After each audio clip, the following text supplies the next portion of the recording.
Hello everyone, I'm Going Fei, the sales manager from Big Herdsman. Today I will introduce to you the panel door. Panel door is installed at the air inlet cooling pad system. It can be closed in winter for heat preservation and open ventilation in summer. It provides excellent thermal insulation and sealing performance with synchronized opening and closing.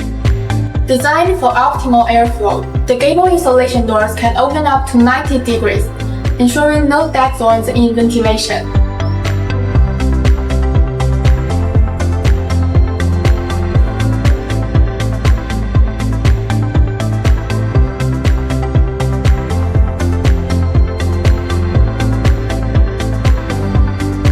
Double-sided fiberglass panels provide strong wind pressure resistance, with sandwich panels meeting a fire rating of at least B1.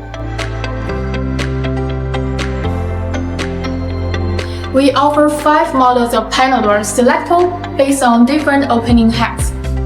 That concludes today's introduction of the panel door. See you next time!